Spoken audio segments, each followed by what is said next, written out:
It's finished at the J Davidson Stadium in front of just under 4,000 fans. Altrincham 1, FC Halifax Town 2. Phil Parkinson, the Altrincham manager, joins us. Phil, I think for the first time this season here at the J Davidson Stadium, we've been beaten by the better side.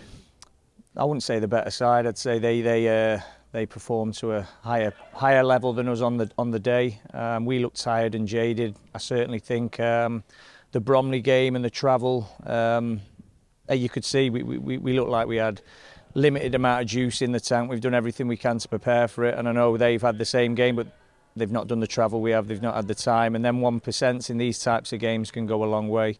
That's what I'm putting down. I don't think Halifax performed particularly well. That's the standard Halifax performance, and they'll be delighted with the win, absolutely. But we've got far more to come. So hopefully, with a bit of rest and recuperation, we can get back to our normal levels when we have the return leg.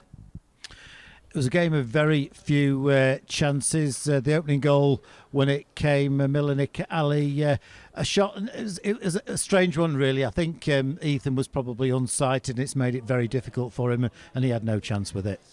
Well, this is what I'm saying in terms of we weren't outperformed.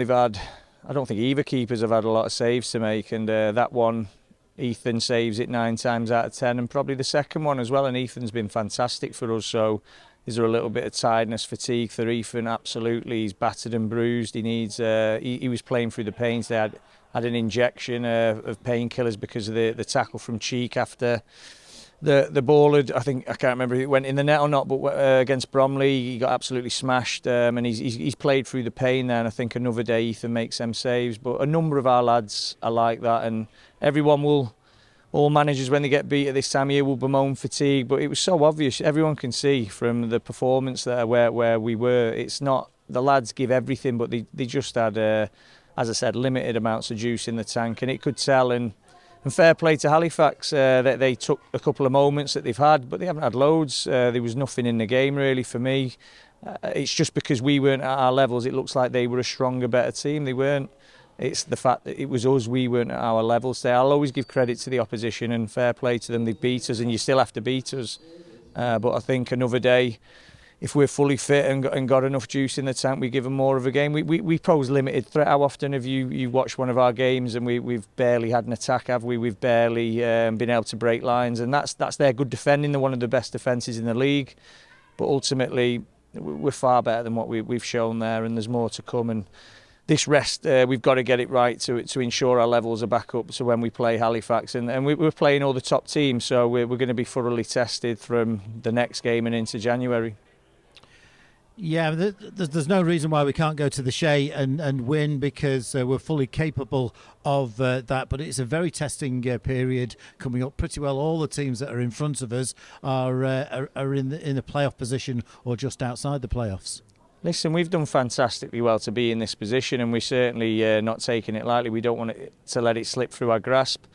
We've had some of our big players out today, and I know other teams have gone through that. So is this our time where we've got to get through it? So obviously Liam Brockbank playing there, he's not kicked a ball competitively for something like 365 days. So he's done exceptionally well to come on.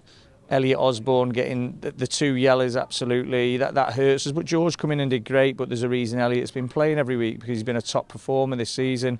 Eddie Jones, one of the best left backs, if not the best left back in the division. We missed him. So when you miss those types of players and you're not at the levels, then ultimately we get punished, and we've lost 2-1. It's not like they've come here and absolutely pulverised us. They've beat us 2-1.